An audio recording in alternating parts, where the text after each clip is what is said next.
Hi, everybody. It's between 2 and 2:01. We're going to wait another minute or so to start this, the third installment in the DIDACT series of um, multi-site clinical trial um, methodologies and processes.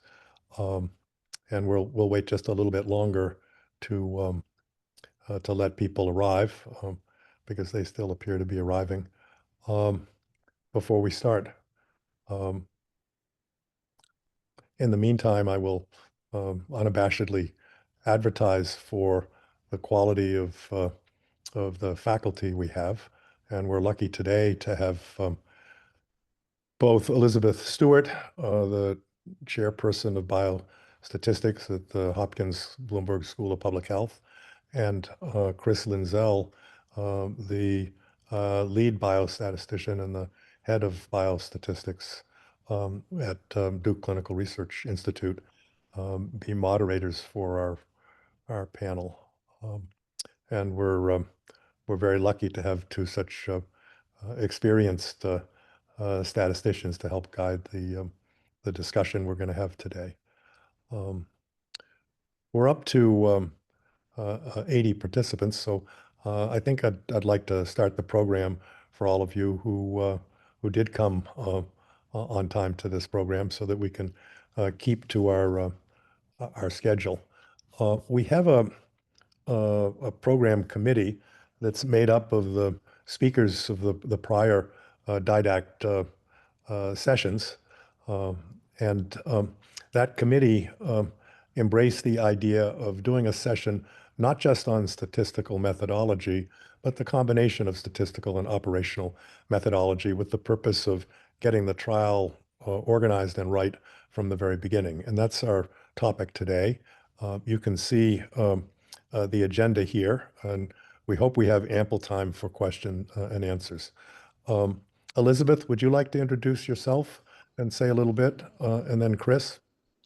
Great. Yeah, thank you so much for the introduction and for having us here today. I'm really excited about this combination that the group has put together. This point of sort of the interface of the statistical methods and the reality and practice, and bringing together expertise in statistics and in the content and the subject areas and the operational aspects is, I think, underappreciated. But really the best studies are ones that are done with this deep collaboration, sufficient effort for everyone, a real understanding of what each sort of person brings to the team.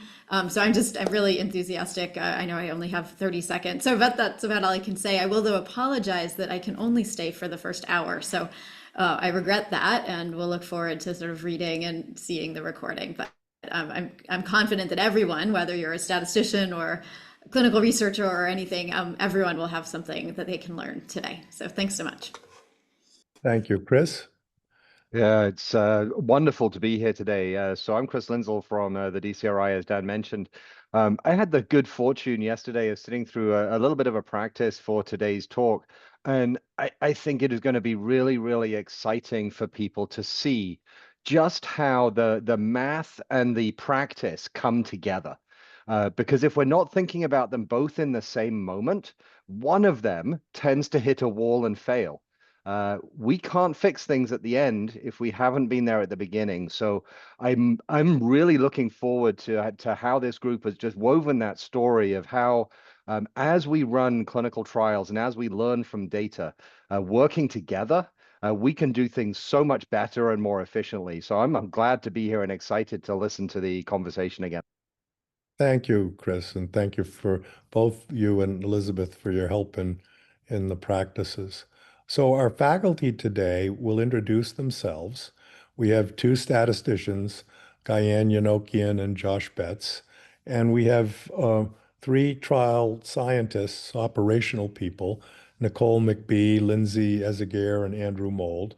And each of these five participants brings 20 plus years of direct experience day to day with multi-site randomized clinical trials and the processes, both statistical and operational, that are needed. So Gayane, would you like to start?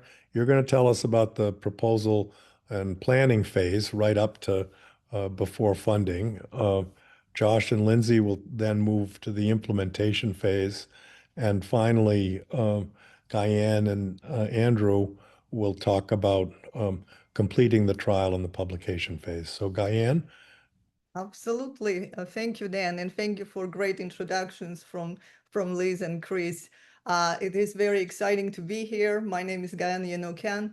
I'm Executive Director of the Johns Hopkins Biostatistics Center. We're the applied and practice arm of the renowned Department of Biostatistics in the School of Public Health.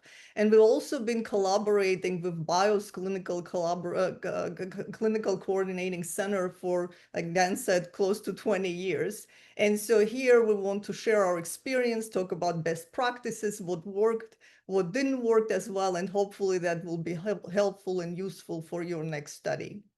So I'm going to start with my partner, Nichol, talking about the study planning and the statistical thinking that we can bring to the planning, and Nichol will focus on operations. So next slide, please. So this is the overall schema that we're going to follow. So planning and development, and then next section, implementation and data analysis and publication. Next slide. So first, before I talk about today's presentation, I'm going to acknowledge my colleagues from Johns Hopkins Biostatistics Center, Josh Betts, who you'll meet later today, Jiangsha Wang, and Carol Thompson for access to their ideas and slides. Next. So the outline today is essentially thinking about study characteristics and study design early on and bringing that statistical thinking to the study planning and development stages, really engaging the biostatistical team and developing collaboration early on, and then maintaining this successful communication across the entire study and across the entire study team. So next slide, please. So there are sometimes situations, as Chris mentioned, that there is a disconnect and miscommunication between engaging the statistician and really making them part of the collaboration. And so there is sometimes this handoff to the statistician and having them really deal with the statistics, but not really engaging them in this collaboration. So really those situations are probably the worst and never lead to really good outcomes. So that's what we're trying to avoid. Next slide, please. So whenever I'm engaged as a statistician with a new study, I always like to understand the problem and where this study fits within the existing literature. And so you can see that there is really this continuum starting with pilot studies, feasibility, thinking about efficacy and effectiveness, and then implementation studies. So really the question itself, I need to understand the question itself to really understand where this study will be, and that's really going to inform the type of design we're going to propose. And so here are a couple examples. So for example, if there is a new promising agent with very little maybe data available, but it's maybe promising for this chronic condition for which there is already a treatment, but that existing treatment might have really non-trivial side effect profile. So we're really trying to understand if this new agent can be potentially a candidate. So this is really early on. So we need to think about whether it's feasibility question we're asking, maybe dose finding question, definitely safety question we're asking. So this is early on in that continuum. Versus this other example where we have maybe already a recommended disease management strategy that has been investigating really robustly. However, it's not been fully accepted and implemented in health practices for whatever reason, whether it's acceptance from provider, sponsor, and such. So that would be really the end of the continuum where maybe comparative effectiveness study is warranted, maybe pragmatic studies is warranted. So that's really a totally different question. Next slide, please. So this is something else I want to add on top of the thinking about design and what's known about the question. It's the estimates framework that really, again, helps to understand the research question, clarify components of the design. So there is this very good reference of ICH, the International Committee on Harmonization for Clinical Trials, that really emphasizes this role of thinking about the estimates, is what statisticians usually are very used to thinking about. It's something that we're trying to estimate from the clinical trial. But really, it has very important elements that, again, you can see that there is lots of input is required from the clinical team, from the operations team, to understand the elements that go into the estimates. It's the population that we're trying to study, the treatment conditions, what is the endpoint that we're looking at, the summary measure, whether it's hazard ratio or maybe difference in means, handling intercurrent or post-randomization events and how those affect the outcomes. And so some examples are here, which again will come up later on in my presentation: issues of adherence, issues of rescue medication, truncating events. So for example, deaths that might occur and how that influences the outcome that we're collecting. But really, this would give you a good appreciation of how we need to think about of answering these questions to really clarify the question we're asking and inform the study design. Next slide, please. And so here we already started with the study design consideration. It's defining the study goals, main research question, defining the specific aims, and whether, again, we're focusing on feasibility, safety, dose, efficacy, effectiveness. The next question I'd really like to ask in my collaboration is, does the equipoise exist?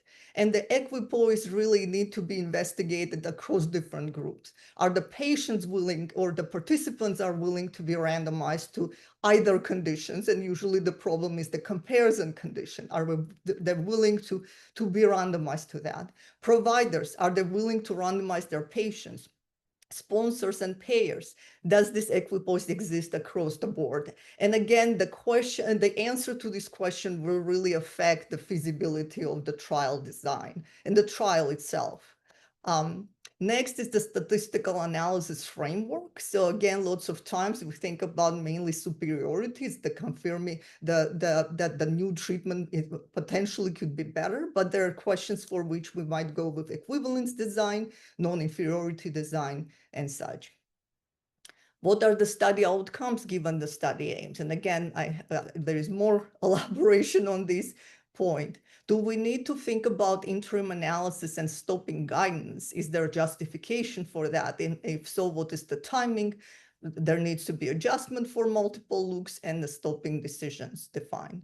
And then finally, all these considerations again go into the development of the statistical design and analysis plan. Next slide, please.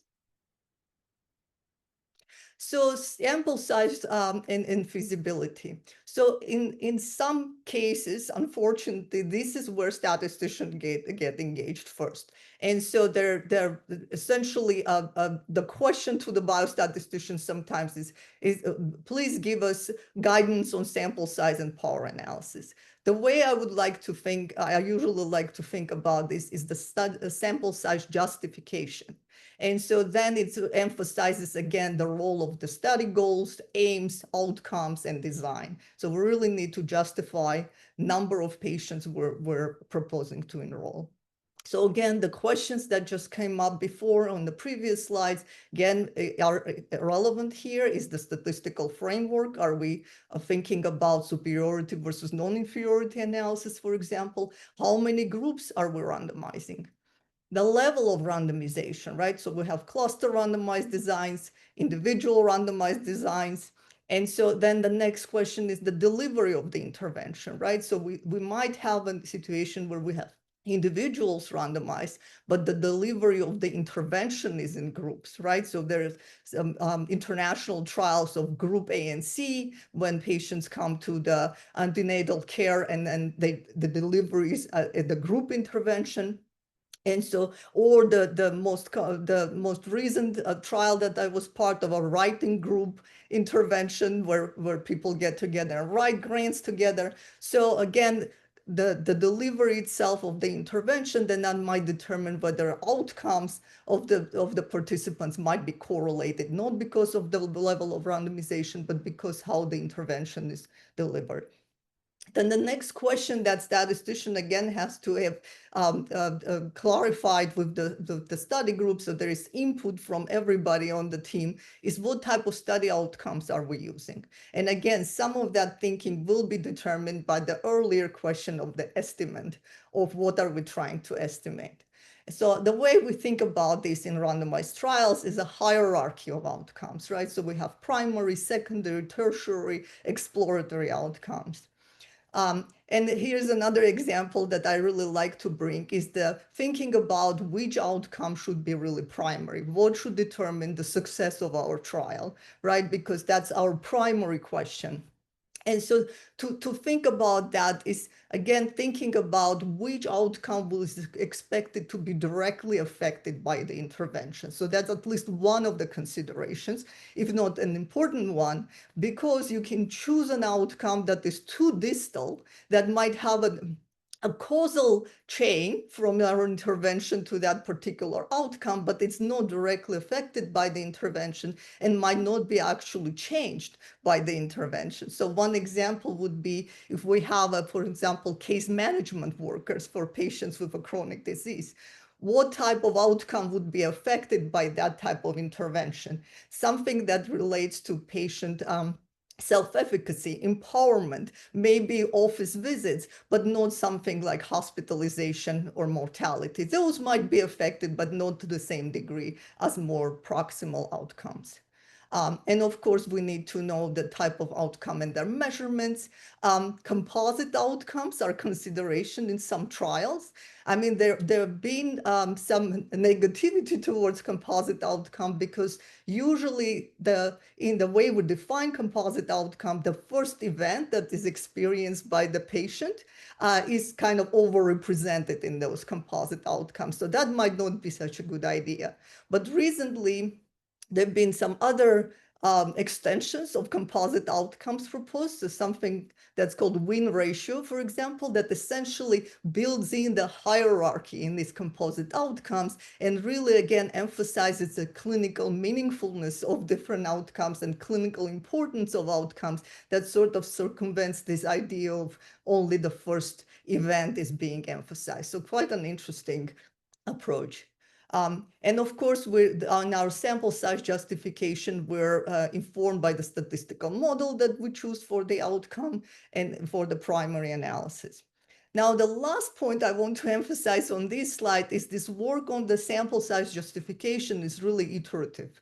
And so there should be really input across different teams involved, including, we know that there are assumptions involved, so thinking about the assumptions, thinking about the data, thinking about clinical importance, and of course, enrollment feasibility. And Nichol will talk more about this from the operations perspective. Next slide, please. So this is, again, starting to think about the statistical design guidance. And so everything that I said before, there are a lot of important guidance that's already exists, like consort guidance, and then components of the statistical analysis plan. So these are really important to use as tools. And again, think from the end. What is going to be part of my analysis plan, what I'm going to report at the end. So these are really important tools from planning purposes. Next slide, please. So then I'm going to talk about some key components of the statistical analysis plan and statistical design, but again, with the emphasis of how the team can get together and think about and discuss important considerations that go into each of these statistical components. So first, I want to talk about the analysis population. So for analysis population, it's very well known, intention to treat, or as randomized population, so everybody who's been randomized to the intervention and to the study intervention or study arms. Then there is per protocol, where we take into account the adhering to protocol population. So that's a subpopulation of the intention to treat who are randomized, but who also then follow the protocol, and then as treated. So that could become important if, depending on how, if there are any crossovers that are expected from one study arm to another. And so the default is almost always the intention to treat analysis. Why it's very useful and why it's very widely used, because it estimates the treatment effect correctly if there is no effect. And it's usually biased towards the null, so it's being conservative for some for when the effect is not null. So this is very commonly used. Again, in lots of situations, we sort of default to this approach, but it might not be the best approach in some situations for at least the primary analysis. So important considerations are, what does intervention look like? What is the duration of the intervention? So for interventions that are short in duration, when the study follow-up is short, we really don't have too many additional considerations, such as adherence to treatment or post-randomization events that can affect the outcomes.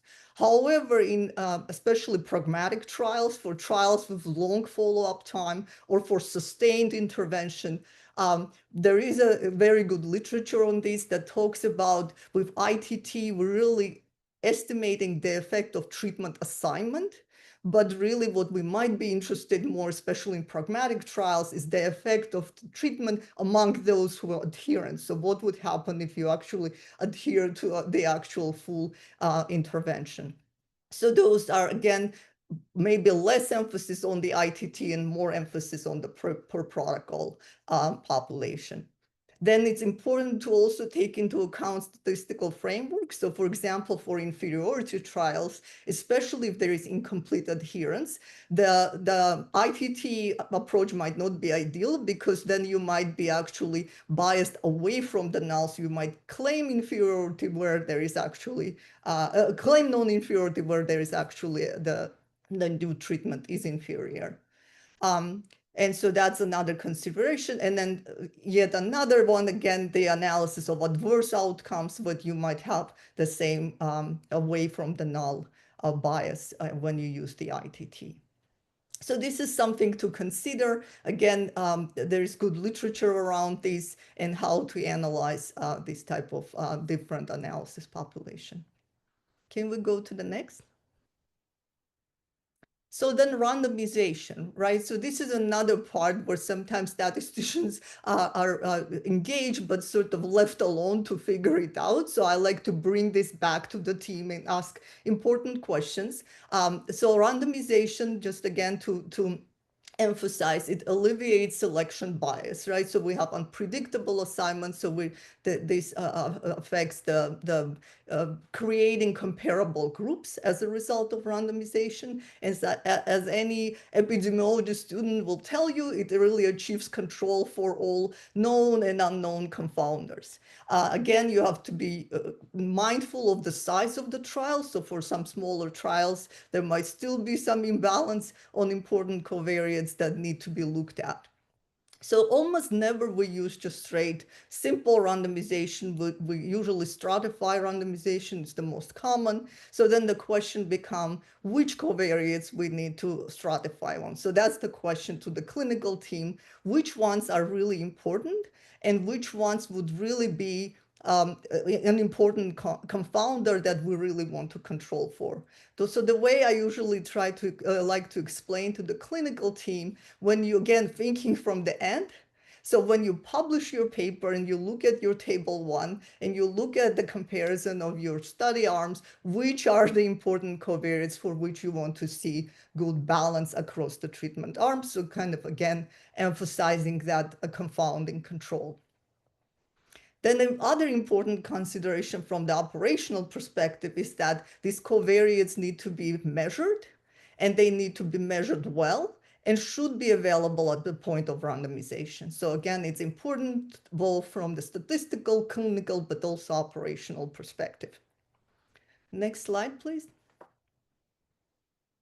So then we come to the pre-planning of the primary analysis. So again, the key here is to address the research question, think from the estimate and from the population that we're interested in, and the analysis population that we're interested in. So again, the ITT, one example is the difference in counterfactual means when we're looking at the effect of treatment assignment.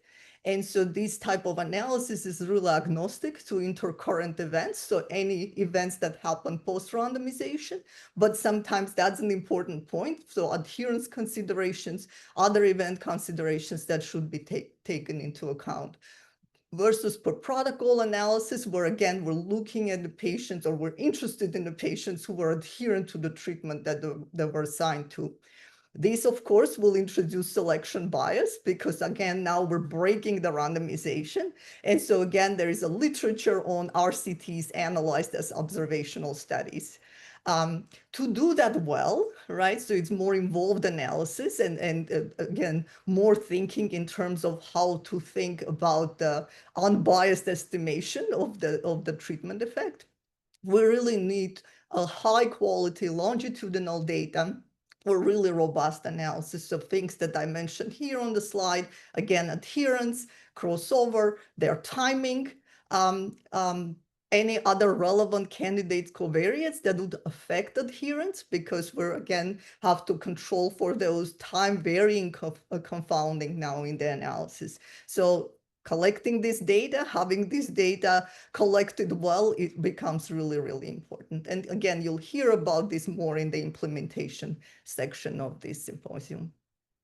And then, of course, other design characteristics will be important to account for. I already mentioned correlation of outcomes, composite outcomes, co-primary outcomes, hierarchy of outcomes. These become really important in the primary analysis. Next slide, please. So I wanted to talk separately about covariates. So I kind of brought up important points related to confounding and how we think about covariates in stratification. Of course, when we stratify, we also want to adjust for covariates. There is very good literature on this in terms of defining the covariate adjustment in analysis. And one of the previous DIDACT Symposium was one of the talks related to this. And of course, when I mentioned beyond the ITT, we do need information about time varying covariates and confounders that affect adherence, affect crossover and such. There is also other important points that important to think about in terms of covariates, the external validity of the study, right? What is the target population to which we want to generalize versus who is the population in our trial? So thinking about what describes our population and collecting those covariates that we can then summarize and report. Then it's subgroup analysis. Again, we're collecting lots of data. These studies are really resource intensive, so we want to make sure that we can ask them additional, maybe post hoc questions. So thinking about exploring heterogeneity of treatment effect. There is a very good paper that really establishes a good framework on this. So some of the subgroup or heterogeneity of treatment effect analysis are from, if it's confirmatory, so those need to be predefined and then specifically pre-specified, versus descriptive analysis of this, essentially reporting treatment, the outcomes for these subgroups, or to exploratory or predictive. So those don't need to be as intensely pre-specified. But again, this is thinking about which covariates might have that effect on differential treatment effect by these subgroups. Next slide, please. So I have a couple thoughts about missing data. And I know this is very important. So I'm going to, again, start with the prevention in mind and talking about missing data, how to deal with that. But then again, this is an important part, and it's going to come up almost in all the following presentations as well. So I am going to emphasize here prevention. because if there is a substantial proportion of missing data, it can really undermine the scientific credibility of the trial. And really no analysis can compensate for this. So really planning and prevention is key as it comes to missing data. So in terms of thinking about some of the study design characteristics that might limit missing data to some degree, and again, I'm borrowing from this important paper in New England Journal of Medicine, what to think about, right? How to limit this missing data. So first of all, there is a distinction between discontinuation of treatment versus discontinuations of study participation. And I know Josh and Lindsay are going to talk a little bit more about this. This is a really important point to emphasize, continuing a study participation and continuing data collection for patients who discontinued the assigned treatment. Missing data may be related to tolerability of intervention. Patients drop out because they can't tolerate the intervention. So there is a suggestion in the literature to maybe do a run-in period to kind of see what is tolerability and kind of estimate that. And maybe some patients are not good candidates for the trial. The use of rescue medication, especially in pragmatic trials, should that be part of the treatment regimen or outcome? So in one of our trials, for example, we incorporated treatment failure as one of the outcomes. So use of rescue medication was part of that definition. Length of follow-up. So we have, for example, trials where our primary endpoint comes earlier on. So we make sure at least we collect data on that. So there is less proportion of missing data for the primary endpoint, but the follow-up might continue longer and we'll collect these additional outcomes or the same outcome at later point in time, but then at least those will be secondary and will hopefully not be as much affected by the missing data as some others. Next slide, please. So then planning for missing data in the study design. And I know it's quite common to take into account potential expected proportion of missing data. So what happens is there is a thinking that if we have missing data, we're going to lose power because we'll have smaller sample size. So let's inflate the sample size to account for this. So this is quite a common approach. However, we might also think about the mechanisms of missing data, right? It might not be just lead to a change in numbers and then loss of power, but it might also lead, depending on the mechanism, attenuation of treatment effect. So maybe we need to plan for actually smaller effect size to maybe account for some of that. And then ideally, of course, we pre-plan our missingness, our statistical model for missingness, and then take that into account in our sample size justification by using statistical simulation and looking to see how the proposed model might account for this missing data and then still give us a decent required statistical power. Next slide, please. And then finally, accounting for missing data in the analysis. So again, no universal method exists. It all depends on the study, depends on the amount and mechanism of missingness. But here are some potential guidelines, right? And so if we have, so we said that the missing data, dealing with missing data would depend on the amount of missing data. So there might be small missing in the outcome, which is great. And so we actually were part of multi-site randomized trials where the missingness in outcome was quite small. And so it's really reasonable to do and possible to do, especially with very good operations and the team. Or if the missingness is completely at random. So in those situations, maybe complete case analysis is okay. And the reason I have a question mark there is because it's very rare to have missing completely at random. And sometimes it's very hard to justify that there is really, there's no statistical test that will tell you that. So then the next potential scenario is to do simple imputation, right? So these methods are common.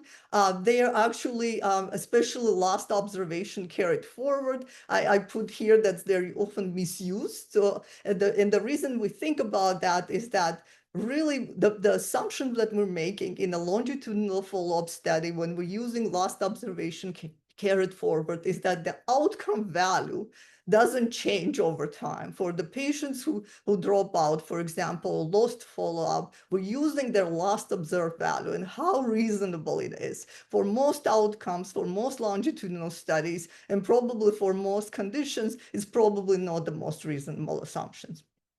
And another idea, the statistical justification for this is also kind of shaky because it's a simple imputation, so it's really underestimate the uncertainty when using this type of imputation for missing data.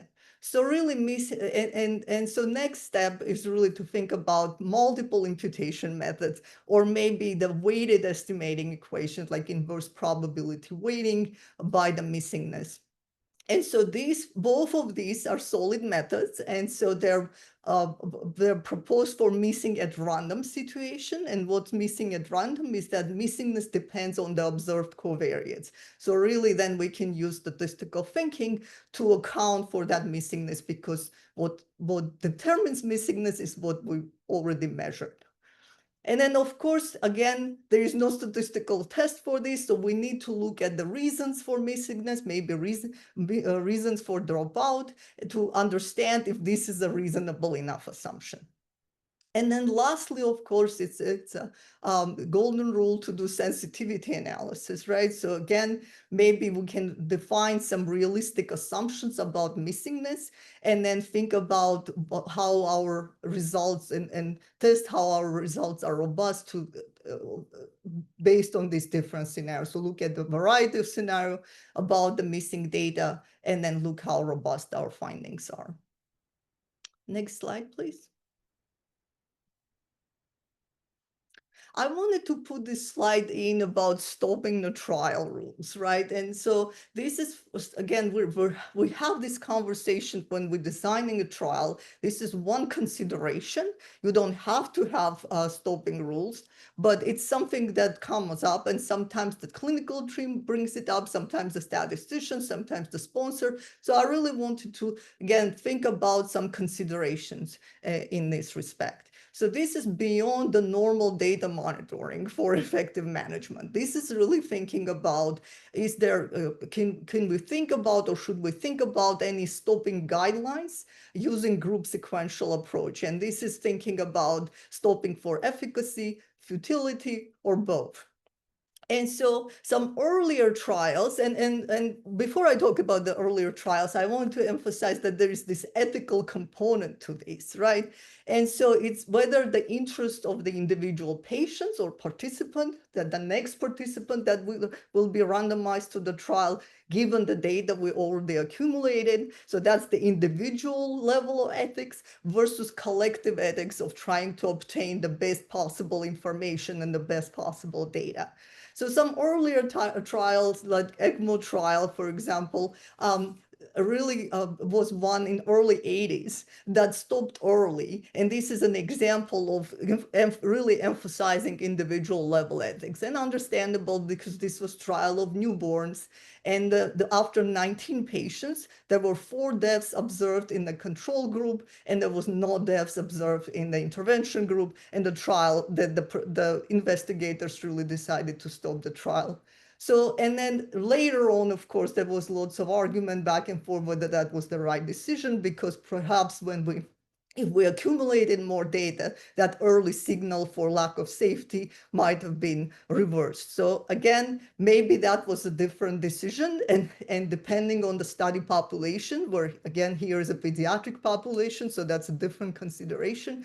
But these discussions and these points come up in the trials when we start thinking about whether or not to have these rules and what these rules really need to be. So usually we have put really high threshold on stopping, especially for early signal for efficacy. So really very small p-value where we can use a little bit of alpha and then kind of look early for any signal. But there is some still discussion in terms of whether that's a good thing to do. Stopping trial and then essentially prevents you from obtaining the entire the data from the study.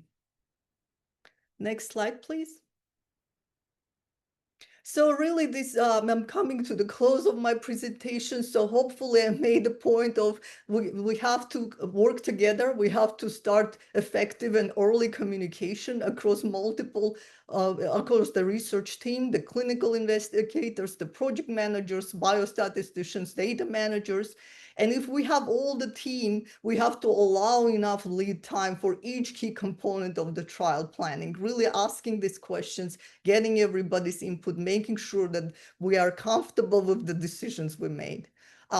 Thoughtful planning cannot be replaced. So maybe even understanding that equipoise and survey of different constituents, the guidelines from the sponsors, understanding quality assurance and quality control, and lots of this will be later discussed by my colleagues in the implementation phase.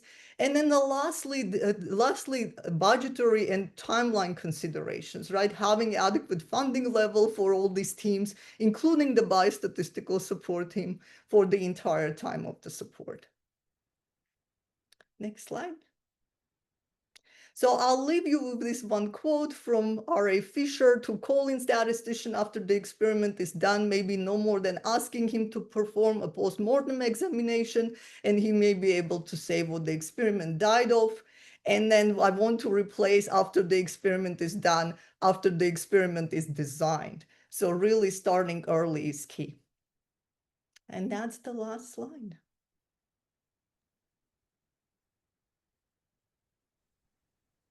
Okay, Gayane, will you tell us about the next speaker? Absolutely. It's Nichol McBee. So if we go to the next slide. I'm going to go ahead and share my screen while you introduce me. Absolutely, yeah. Yes. Nichol McBee is from the BIOS Clinical Trial Coordinating Center. She's the executive director. And so she's going to talk about now thinking about the statistical concepts in the operations planning for the trial. So Nichol. Thanks, Gayane. Just a little bit more about me. I am faculty here at Johns Hopkins, and I'm the executive director of the BIOS Clinical Trials Coordinating Center, which does function as an academic research organization here within Hopkins. And I'm also the director of the NCATS-funded Johns Hopkins University Trial Innovation Center, which is part of the Trial Innovation Network, which brings you the symposium today, and part of the CTSA program as a whole. So happy to be here. Good afternoon, everyone, and thank you for joining today's session. In this segment, I am going to talk about something that often determines whether a great scientific idea actually makes it off the page, and that is the operational planning. So all of the concepts that Gayane just walked us through, how do we make those happen during the planning phase? So when we think about successful trials, our minds are usually going straight to the science, the protocol design, the endpoints, the statistical power. But even that strongest science can stall if the operational pieces aren't aligned early on. There's the messaging here, early planning. What I want to focus on today is how effective planning done early and done well can drive success before the first patient is ever enrolled. It can make the difference between a grant that gets funded and the one that doesn't, and between a trial that launches smoothly and one that struggles to get off the ground. So by the end of this segment, I hope that you'll see that operational planning isn't just a back office function. It's a strategic driver of both grant review success and trial readiness. And when science and operations move in sync from day one, the path from idea to implementation does become a whole lot smoother. So as Gayane showed in the prior presentation, this slide is going to walk us through the full journey of a multi-center clinical trial, and it's a common theme throughout today's presentations. And I'm going to continue where Gayane was, starting with the planning and development and moving through implementation, and ending with analysis and publication is going to be the full life cycle, showing each phase builds on the last to bring the study from concept to results. But every multi-center trial really starts before the trial itself, during that grant application stage. This is where the big ideas take shape, where we're defining the research questions, sketching out the study design, and figuring out what it will actually take to pull it all off: the people, the sites, the systems, the budget. It's also that first moment when clinical and operational and statistical minds come together. We're asking, is this design feasible? Can we collect the data we need in the real world? And if that groundwork is strong, the transition into planning and development, so post-funding prior to enrollment, prior to implementation, we're hoping that that then feels seamless. Now we're taking that vision from the grant and making it real. This is where that protocol turns into action, and we define how every procedure that we defined in the grant will be executed at the site level, who's doing what, how to keep things consistent across centers. We bring our teams together early, operations, data management, stats, regulatory, and because that collaboration right here prevents a lot of pain later. So early upfront investment. And then we build that out. And we build out our data systems, making sure they're intuitive for sites, but robust enough for the analyses down the line. And when you get to this stage, and if you get this stage right, everything else just flows better. Sites are ready, data comes in cleaner, and the analysis at the end tells the story you've set out to capture. So let's focus on grant writing. Operational planning doesn't start after funding. It starts at grant submission and working with the end in mind. The ability to execute a trial efficiently depends on how well we align study design with data workflows, site activation processes, and performance metrics from the outset. At most, a well-powered study can only answer one question. That question, or the specific aims of the grant, will drive determination of the most efficient study design to achieve the end goal, or the purpose behind the question. Is the goal to produce pilot, feasibility, biomarker, or toxicity data to support a larger study? Then you're going to use a phase 1 or phase 2A study design approach. Or is the goal to show safety, effectiveness, or efficacy to change clinical practice, or secure regulatory approval, or seek a change in indication for use of an existing drug or device? Then a phase 2 or phase 3 study would meet your needs. By association, and with grant review in mind, is it also important to determine through broad review and discussion if equipoise exists, like Gayane presented, for your study question and goal? Is there agreement across all relevant stakeholders that the question is significant? Consider also responsiveness to the target funding announcement. Is there a need for interim analysis, stopping rules, and funding milestones to drive refinement of study endpoints and how the statistical analysis plan will be developed? By addressing these considerations, early integration of risk-based principles and data-driven oversight allows teams across the entire consortium to anticipate challenges rather than react to them, and establishing a right-sized framework for key performance indicators, KPIs, and key risk indicators, KRIs, during the planning phase ensures that once the trial launches, performance monitoring and risk mitigation are built into daily operations to ensure the success of the study, to answer the question with a high degree of confidence. When we think about launching a clinical trial, it is easy to focus on the logistics, so the sites, the staffing, and the timelines. But before any of that begins, the foundation for success is built in the study design and analysis plan. And that's where early involvement of a statistical team is critical. Clinical trials are inherently complex and resource intensive. Every decision, from sample size to randomization scheme to interim monitoring, has implications for cost and credibility.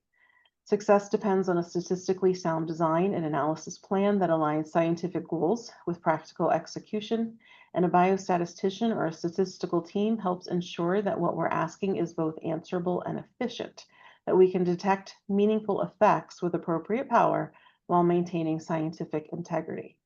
And importantly, ongoing input throughout the project doesn't just improve the numbers, it strengthens the trial as a whole.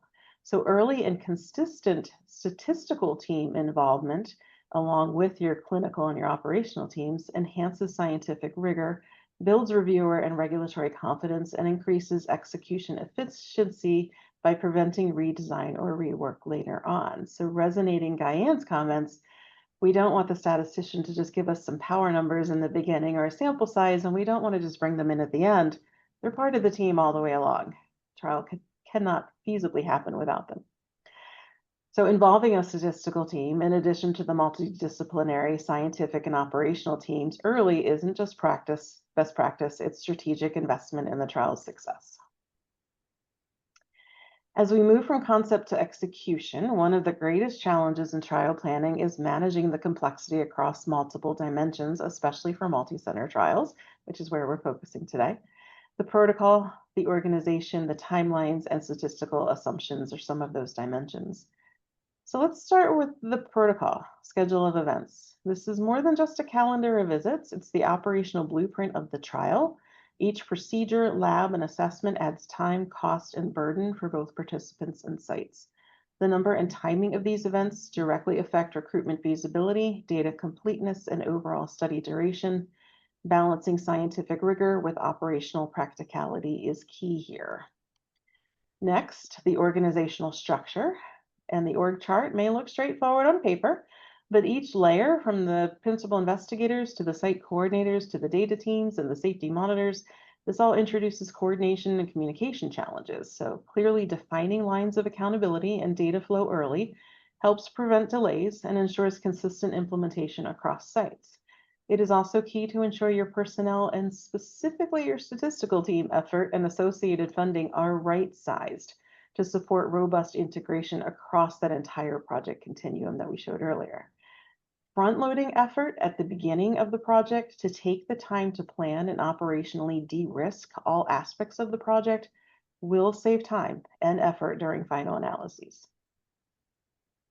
Moving on to the study timeline and the recruitment timeline, add another layer of complexity.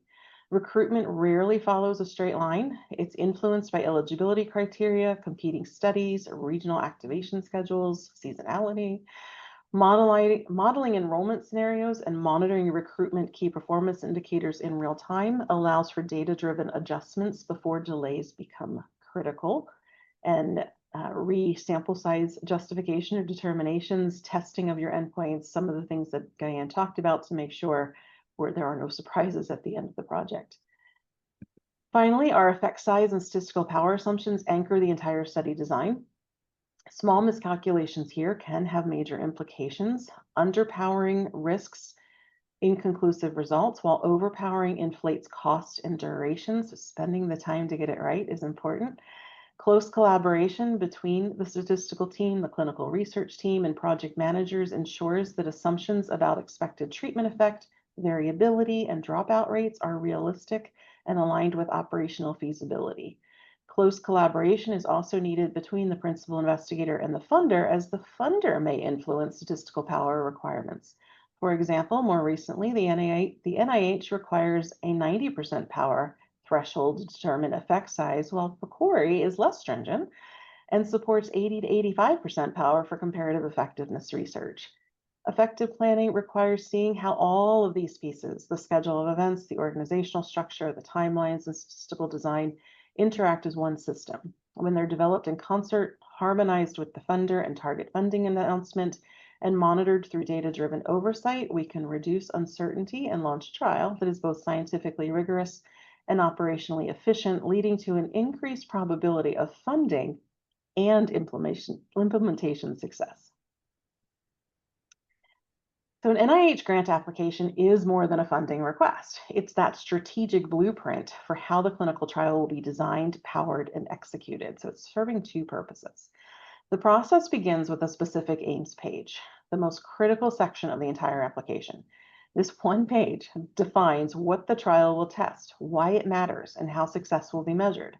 A clear, compelling set of aims anchors the rest of the proposal, aligning scientific objectives with measurable outcomes and laying the groundwork for feasibility and design. Next, the study timeline brings those aims to life operationally. It maps the path from project startup through participant recruitment, data collection, and analysis, showing that milestones are realistic and achievable. Reviewers look for evidence that the project team understands dependencies, such as IRB approval, site activation, and data readiness, so parallel processing versus sequential processing, and has built-in risk management and monitoring checkpoints. The statistical design section ties scientific intent to quantitative credibility, and this is where we demonstrate the trial is both methodologically sound and operationally feasible. Specifying assumptions for effect size, variability, and dropout rates, and aligning them with data collection schedules and recruitment capacity is important. Collaboration between the PI and the clinical team, the statistical team, the project management team, all of the stakeholders is essential to ensure that the model supports both the science and the logistics. Prioritizing these three sections in the grant application will build the foundation for writing of the remainder applications. So spend the time on those sections to get started. But it's also important to choose the right funder. And that is about more than just the funding and financial support. It's about strategic alignment between your study's goals and the funder's priorities. Federal funders like NIH emphasize scientific innovation, public health relevance, and methodological rigor, whereas industry sponsors often focus on regulatory endpoints, efficiency, and product development timelines. Foundations or advocacy groups may prioritize patient-centered outcomes and translational impact. So ask yourself, does your study's scope and impact align with the funder's mission? Are the timelines, deliverables, and reporting requirements realistic? Does the funder support the infrastructure and design your trial requires? The closer the match between your trial objectives and the funder's strategic goals, the greater your chance of success from grant submission to trial launch, so getting funded and smoothly launching your project. Talking to the program officer or the funder representative or consulting with others, like the Trial Innovation Network, shameless plug, will go a long way in identifying the right fit. And then when designing for feasibility, the goal is to create a design that not only answers the scientific question, but can actually be executed within real-world constraints. So first, we need to match the design to the research aims. The structure of the trial, whether it's randomized, adaptive, or pragmatic, must directly support the study's primary and secondary objectives. A strong alignment between the aims and the study design builds reviewer confidence and ensures statistical validity.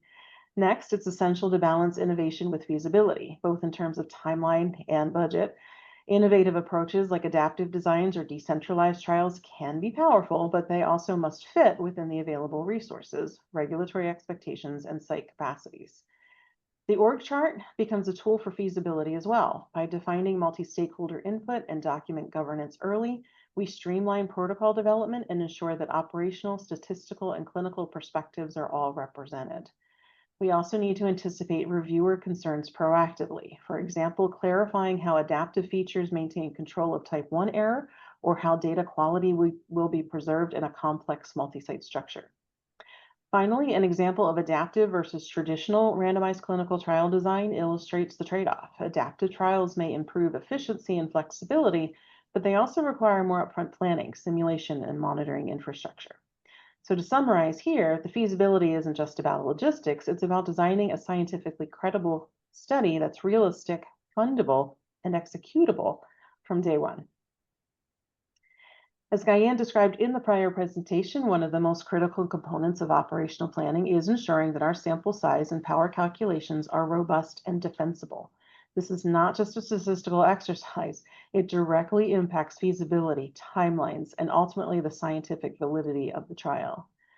So here, first, we would start by gathering preliminary data or leveraging existing data sets. These can include phenotype inquiries from electronic medical record systems, like the site selection process offered by the Trial Innovation Network, or through the Trinetics data query platform, interrogation of public data sets or real-world data repositories such as N3C and CRISP. These sources help us estimate event rates, variability, and recruitment potential. Next, we provide justified sample size calculations. This means clearly articulating the assumptions behind our estimates, effect sizes, variance, dropout rates, and ensuring that they align with the study's scientific aims. Sensitivity analyses are essential, and they allow us to stress test these assumptions and understand how changes in effect size, attrition, crossovers, or data missingness could impact power, and having a plan for that in place. This step is often overlooked, but it's critical for risk mitigation. Operational feasibility is another key consideration. Even if the statistics we need, say we need 1,000 participants, we must ask ourselves, do we have the budget, resources, and recruitment infrastructure to achieve that? This is where collaboration between the statistical and operational teams becomes vital. Finally, we need to maintain a clear link between sample size and the study's scientific objectives. Every participant enrolled should contribute meaningfully to answering the research question. Overestimating or underestimating can compromise both validity and efficiency. In short, effective planning for sample size and power is the bridge between scientific rigor and operation reality. Getting this right early sets that foundation for a successful launch. Lastly, in terms of grant planning, grant writing, the randomization analysis plan is a cornerstone of trial integrity and credibility for the grant application and will support a smooth transition to study launch. This slide highlights 4 key components, building on the information shared in the prior presentation by Gayane. First, we define the randomization strategy, and examples include block randomization, which ensures balance within small groups, stratified randomization, which accounts for key prognostic factors, or adaptive randomization, which adjusts allocation probabilities based on accumulating data. The choice depends on the trial objectives, the sample size, and the operational complexity. Using that, we next draft the statistical analysis plan, and this document is critical for reviewers and regulatory bodies. It specifies how the data will be analyzed, including handling of missing data, covariates, and multiplicity adjustments. The SAP should be finalized, or at least the draft should be produced and near finalized before enrollment begins to avoid bias, with full finalization before that last primary data collection endpoint occurs. Pre-specification is essential, as we all know. Interim analyses, subgroup evaluations, multiplicity controls, and candidate covariates must be clearly outlined up front. This protects against data-driven decisions and maintains credibility. Also consider responsiveness to the target funding application. Do you need to ensure inclusion of any subgroups, such as gender, race, ethnicity, or other in the randomization or the stats plan? Finally, these steps enhance the credibility of the grant submission. A well-thought-out randomization and analysis plan signals to the reviewers that there is rigor and feasibility. Consider the following when determining the amount of effort needed in the budget. Is your trial blinded? Should you include effort for blinded and unblinded statistician roles? The blinded statistician monitors treatment assignment integrity without access to actual allocations, ensuring balance and adherence to the randomization algorithm. The unblinded statistician or data manager implements the randomization schedule and maintains confidentiality of assignments. Can the site infrastructure support stratification or adaptive methods? These are considerations when designing the trial and right-sizing your budget. So randomization planning, again, is not just a statistical exercise, it's an operational safeguard and a credibility enhancer for your study. Okay, so fast forward about 6 to 9 months, the proposal's in, reviews are done, and you finally get that email. Congratulations, you've been funded. It's a great moment, a little celebration, maybe even a sigh of relief, but then reality kicks in. What do I do next? This is where the real work starts. So we've got to turn that funded protocol into an actual operational study, align timelines, get teams in place, start thinking about data, stats, vendors, all of it. So let's talk about what happens in those first few weeks after funding and the steps that will set us up for when the trial begins. So I showed before, during grant writing, we focused on the spec aims page, the study timeline, the statistical design section. Once the grant is funded, those same sections become the foundation of trial operations. The specific aims evolve into the protocol objectives and endpoints. The study timeline expands into the project management plan and Gantt chart. The statistical design section informs the statistical analysis plan, the data management plan, and the risk management plan. What begins as that grant narrative becomes the operational framework for the trial, guiding site activation, data systems, monitoring plans, and ongoing evaluation through key performance indicators and key risk indicators. By writing the application with the operations in mind, teams not only strengthen their proposal for those reviewers to build success for funding, they also set themselves up for a smoother, faster, and more reliable trial launch once funding is secured. Once funding is secured, the protocol development becomes the backbone of post-funding planning. This stage ensures that the study design described in the funding application remains scientifically rigorous and operationally feasible. So let's break down those steps. First, you're going to refine. We need to review and refine, if needed, the eligibility criteria to ensure that we have an analyzable population, taking what we wrote 9 months ago and refreshing it, refining it. This means balancing inclusivity with scientific validity. Too broad, and we risk heterogeneity. Too narrow, and recruitment becomes a challenge. Then we're going to define, clearly operationally define, primary versus secondary outcomes with measurable endpoints. Primary outcomes are going to drive the sample size and the power calculations, while secondary outcomes add depth, but must not dilute focus. Ambiguity here can lead to protocol amendments and case report form variable changes later, which we want to avoid. It also helps us to allocate our monitoring resources to those key variables that will be used for primary and secondary analyses. Then we want to align the hypotheses with the statistical framework. This is where statisticians play a critical role ensuring that the planned analyses match the research questions and that assumptions remain realistic. This alignment prevents disconnects between what we aim to prove and what the data can truly support. Finally, we want to avoid underpowered or unfocused objectives. Every aim should be achievable within the constraints of sample size, budget, and timeline. Overambitious objectives can compromise credibility and operational success. Refrain from adding new goals that require operational resources to collect new data points that were not included in the budget. Post-funding planning isn't just about protocol development, though. It also does involve robust data management and monitoring strategies. This slide highlights those 4 critical areas where statisticians and operational teams collaborate closely. So first, we're going to advise on case report forms and data structures. The statistical team and operational staff should be involved early to ensure that the CRFs capture all the necessary variables for analysis, excuse me, and that the data structure supports efficient cleaning and reporting. Poor design here can lead to costly amendments later.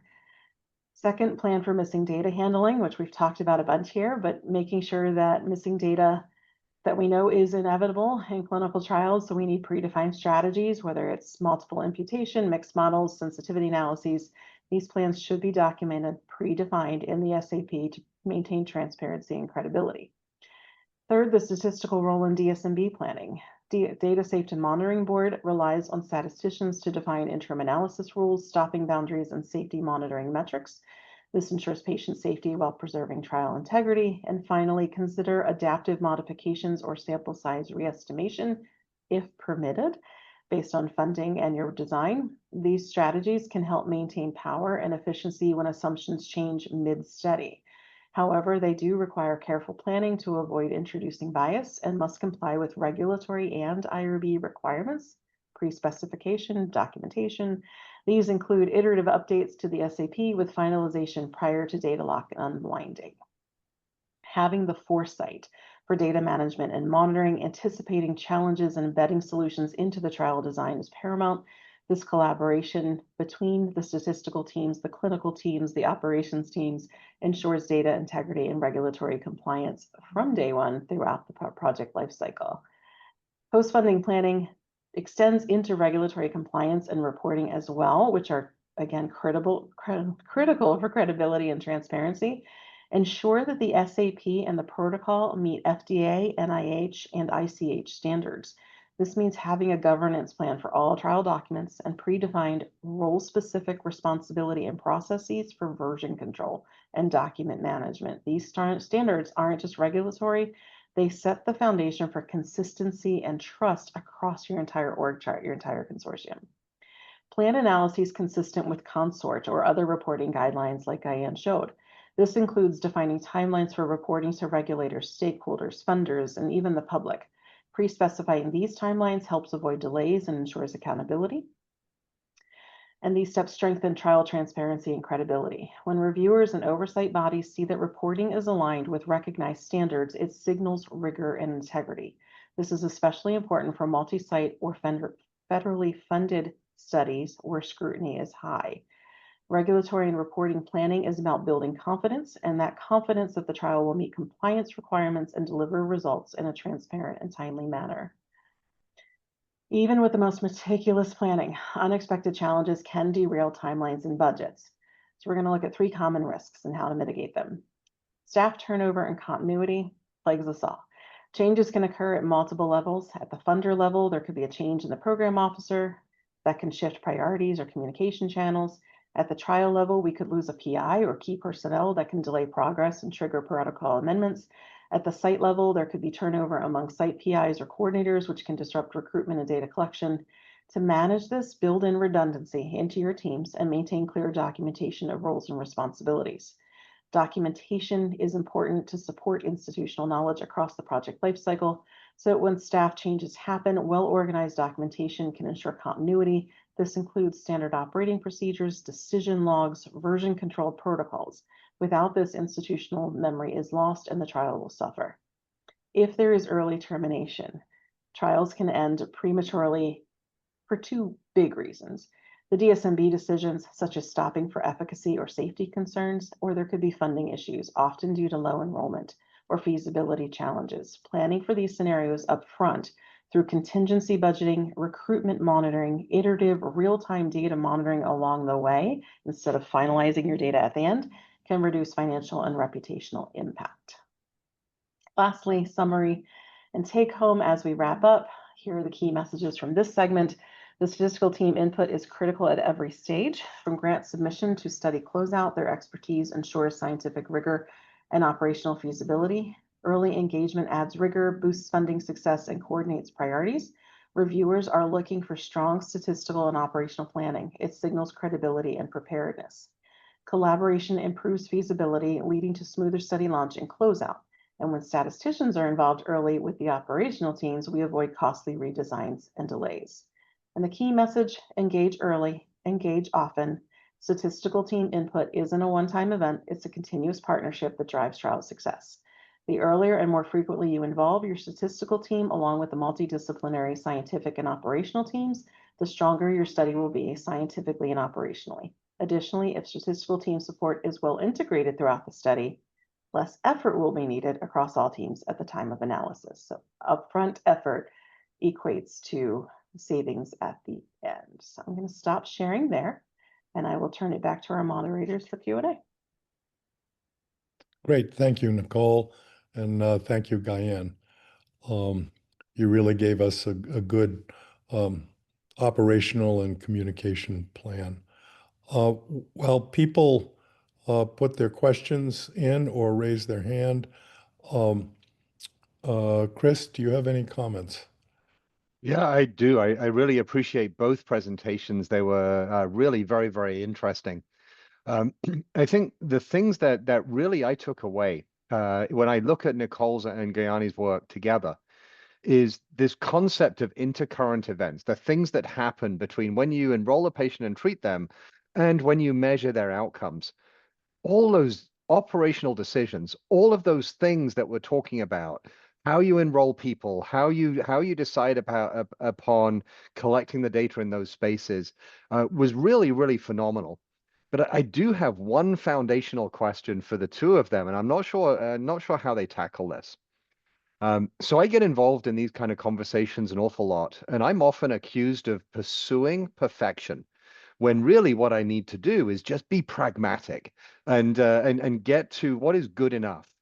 So I'm curious if you have advice for us as we get involved in this upfront place, how instead of just pointing at all the problems and becoming a barrier to the protocol, how do we actually become a solution and help the operations teams understand why we care about some things so much and how we can actually help them get a better study? Okay, I think that's a good question. You want to start, Gayane, and let Nicole finish? Yeah, no, and I can talk from my perspective and my experience and what I strive to do, as you know. So great question, Chris. Thank you. But basically, what I like to do is, one, I try to engage early. I try to learn the science, and I try to avoid. If I think one of the things maybe avoid jargon and kind of try to explain my perspective in terms of how what I'm asking or what I'm trying to emphasize would really affect the scientific rigor, will really affect what we're going to put at the end as a product for the trial, sort of thinking from the end. But really, I think it's acquired skill, right? So we sometimes feel like we speak a different language, right? Statisticians and clinicians and project managers. It's sort of trying to come up with this common language and kind of avoid our own little jargons in this kind of differences. And kind of come up with this why we need what we need. And maybe, like you said, good enough is good enough. And so just having that conversation is important. I'll add to that. Similarly, operationally, and we see this all the time as we're going through, when a request is made by a PI or anybody in the group of, we want to add X, Y, or Z. So going back to those primary and secondary analyses, the end, what question were we looking to answer? We designed it this way for a reason, and we're sticking to the question unless the question needs to change is another question. But all the way down to the level of what are the actual variables in the case report form that are going to support the final analyses for primary and secondary. That's where we really are resource intensive to make sure we're protecting those data to answer the question. So I find myself saying quite a bit to investigators and teams, is it a nice to have or a need to have? Do we absolutely need to have this to support that goal that we designed and we're funded to do and we're budgeted to do? Or is it a nice to have, but still important to where we need to find room in the budget or our resources to accomplish that without disrupting the integrity of those primary and secondary? So it's always looking for that balance while we consult to support the investigator and their needs. I have one other question in this space, in the kind of pre-award space. And Nicole, you said very well that the sample size is critical. And we need to get that right, because if we don't get it right, we could either create an uninformative study, or we're going to expose more people to the risk of the research than is necessary. And yet, often we don't have a lot of data, and the statistician actually needs to do an awful lot of work to kind of understand the different scenarios for decision making in the study, the different thresholds, the different approaches. And that takes real time and real effort. It's not something anyone can rattle off in 10, 15 minutes. And so I'm curious what advice you have for people in this very early stage to support the collaboration that is necessary for the statisticians to provide the relevant input to actually make sure the design is right, the timelines are feasible, and the sample size is correct. And those assumptions, I'll start, Gayane, and I'll hand off to you. So from a trialist perspective and being in this space, we're in a consultative space as well with investigators during that grant application and design. It's understanding that there are, across all projects, 5 different sources that we ask about to provide the ingredients for the statistician to do what they need to do. Do you have pilot data? Do you have prior experience, or what's in the literature? Looking what is your goal and what types of data are needed to accomplish that goal. So bringing that all together, and then of course, funding mechanism and federal, if it's going to be federally funded, what requirements there. So knowing that organizing the investigator to have that information ready, to have the conversation with the statistician is how we approach it operationally, or the advice back to the investigator is you're not ready. You need these pilot data. These data don't exist yet. Maybe you need to design a smaller study first. Gayane, over to you. Yeah, sure. And it could happen that during this consultation, the numbers that look, based on the available data and based on what we know, all the, assumptions that go into sample size, that maybe it's not feasible. And we actually had, I had a case when we were looking at the numbers and they just didn't make sense. So it's not something that could be supported by the trial. So we were essentially just looking for new data, and maybe there's more over time, then maybe a different type of primary outcome. Maybe, again, more data need to be collected to understand if what's feasible, and again, looking at the assumptions. But I definitely support what Chris said. It's not a short time, and it's not once over. It's just continuous engagement and working with the team, make sure everybody's on board with the assumptions and what data support. One other answer, Chris, to your question about the practicality was in Nicole's and Gayane's talk, I think maybe in Nicole's, and that's at the site level, is it practical? And using the TIN mechanism of bringing the site investigators in, using electronic health record data to query this issue about patient availability, which is different from site to site. Those all help this area too. Yeah, I'm glad you mentioned, and I was pushing a little bit to see if they would mention the Trial Innovation Network resources to help people think through some of this, because it's not an easy task. Exactly. And that's what a lot of these questions get posed to one when one has a consult in the from the Trial Innovation Centers and the Recruitment Innovation Center.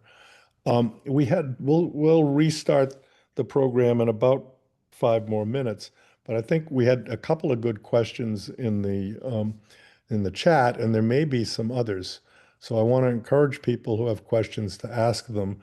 Anna Marie Izquierdo, I hope I'm saying it correctly, had a nice question about the practicality, which you went to initially. And Elizabeth used something that I think you like, Chris, the Estimand format to potentially repose the question.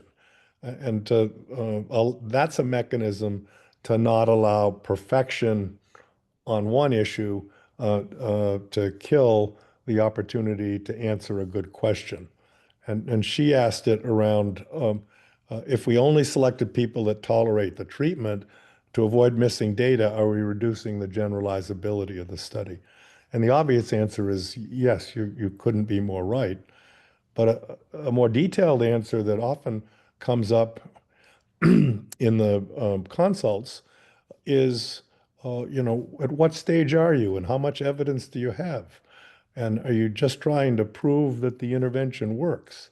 And Elizabeth answered that, I think, nicely. It relates to the initial point about clarifying the research question. I don't know whether you want to say anything to Anna Maria's question and how the Estimand framework from ICH9 helps people. Who is that question to, Dan? To you, Chris. Oh yeah, so I actually think that the Estimand framework is quite helpful, and if people haven't reviewed it, the revised GCP or ICH guidelines provide an overview, and there's many things that have been written about it now. But really, all it does is it forces the investigator to think about who are the patients you're enrolling, and that means who are you going to extrapolate your findings to? Who is your trial representative of? It makes you think through how are you going to intervene? What does that look like? It makes you think through, well, between intervention and measuring your follow-up, things happen. People drop out of the study, data go missing. And so how do you think about those? And so, in Anna Maria's question, where she's asking, are we reducing the generalizability? Absolutely. The Estimand framework, however, helps somebody think through the specifics of how they're reducing the generalizability and whether that's the right thing to do for the specific question in mind. A very, very early phase study is likely to have highly limited generalizability. And there are many good reasons for that around safety, tolerability, and other things. And the intent from those earliest phase studies isn't just to say the drug can be used for everyone. It's just to say, is it safe enough to study? And so, yes, it changes the generalizability, but that's okay. Because the Estimand is not, does the drug work? It's, is the drug safe enough to study in the next phase? Great. I hope that answers your question, Anna Marie. We have time for one more short question. And in the chat box is a question about sample size re-estimation and its interference potentially with the budget, which can be a major problem for many NIH sponsors. Gayane, do you want to briefly speak to that?